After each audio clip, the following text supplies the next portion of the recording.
السلام علیکم۔ ہر بڑی کہانی کی جڑیں بہت گہری ہوتی ہیں۔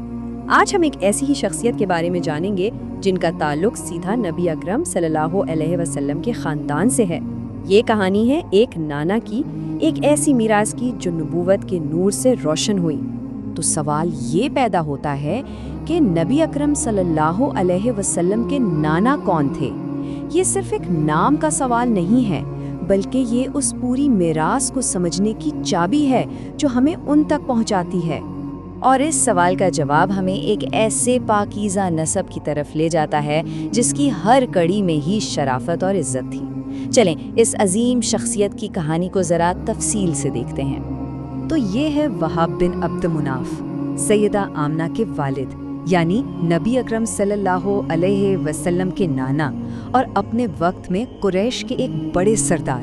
مطلب ایک طرف وہ ایک شفیق نانا تھے تو دوسری طرف مکہ کے ایک بااثر لیڈر بھی۔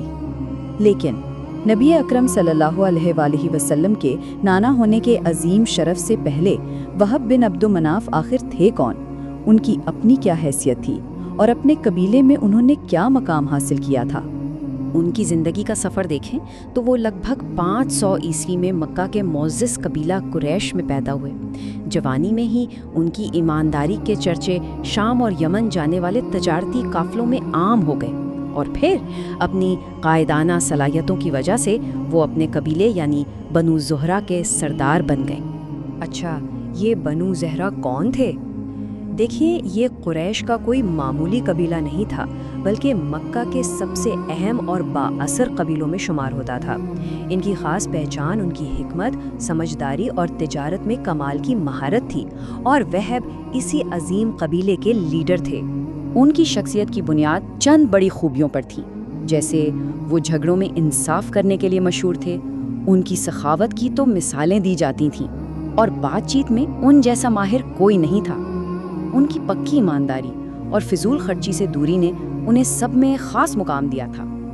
یہ خوبیاں سمجھیں کہ اس عظیم نسب کی ایک جھلک تھیں جو آگے آنے والا۔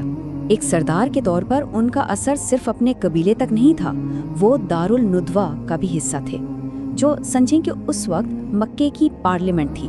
یہاں شہر کے سارے بڑے فیصلے ہوتے تھے، اور وہاں ان کا ہونا اس بات کا ثبوت ہے کہ مکہ کی سیاست اور تجارت کو شکل دینے میں ان کا ایک اہم کردار تھا۔ اب ہم وہب کی زندگی کے اس موڑ پر آتے ہیں جس نے تاریخ کا رخ بدلنا تھا۔ یہ دو بڑے گھرانوں کے ملنے کی کہانی ہے، ایک ایسی شادی جس نے ایک نئے مستقبل کی بنیاد رکھی۔ دیکھیں، یہ دو بڑے قبیلوں کا ملاپ تھا۔ ایک طرف تھے وہب بن عبد مناف کی قیادت میں بنو زہرہ یعنی سیدہ آمنہ کا خاندان، اور دوسری طرف تھے عبد المطلب کی سربراہی میں بنو ہاشم یعنی حضرت عبداللہ کا خاندان، جن کے پاس کعبہ کی نگہبانی کا شرف تھا۔ یہ کوئی عام شادی نہیں تھی، اس کی خوشیاں پورے مکہ نے منائی تھیں، کیونکہ اس رشتے نے شہر کے دو سب سے معزز اور طاقتور خاندانوں کو جوڑ دیا تھا۔ یہ صرف ایک شادی نہیں، بلکہ ایک ایسا تاریخی اتحاد تھا جس کی قسمت میں ایک بہت بڑا مستقبل لکھا ہوا تھا۔ مگر یہ خوشی زیادہ دیر نہ رہی۔ حضرت عبداللہ ایک تجارتی سفر پر گئے اور پھر واپس نہ آ سکے، اور سیدہ آمنہ بہت کم عمری میں بیوہ ہو گئیں۔ اس مشکل ترین وقت میں وہب اپنی بیٹی کے لیے ایک مضبوط چٹان کی طرح کھڑے رہے اور ایک شفیق باپ ہونے کا پورا حق ادا کیا۔ اب ہم اس کہانی کے آخری حصے کی طرف بڑھتے ہیں، اور یہ حصہ سب سے زیادہ دل کو چھو لینے والا ہے۔ یہ وہب کی اس میراث کی کہانی ہے جو ایک ایسے نواسے کے نام سے زندہ ہے جسے وہ کبھی اپنی آنکھوں سے دیکھ ہی نہ سکے۔ اور یہی تو تقدیر کا ایک عجیب پہلو ہے۔ وہب بن عبد المناف ٹھیک اسی سال 570 عیسوی میں دنیا سے چلے گئے جس سال ان کے عظیم نواسے نے اس دنیا میں آنا تھا۔ وہ اس نور کو اپنی آنکھوں سے دیکھنے کے لیے زندہ نہ رہ سکے جس کا سب کو انتظار تھا۔ تو بھلے ہی انہوں نے اپنے نواسے کو نہیں دیکھا، لیکن ان کے گھر نے اس آنے والے نور کو اپنی پناہ میں رکھا تھا۔ ان کی میراث ان کی بیٹی سیدہ آمنہ کے ذریعے زندہ رہی، جنہوں نے اس مقدس امانت کو سنبھال کر رکھا۔ تو آخر ان کی اصل میراث کیا ہے؟ سب سے پہلے تو وہ اس پاکیزہ نسب کا حصہ ہیں جس کا ذکر اسلامی روایات میں بڑے فخر سے ہوتا ہے۔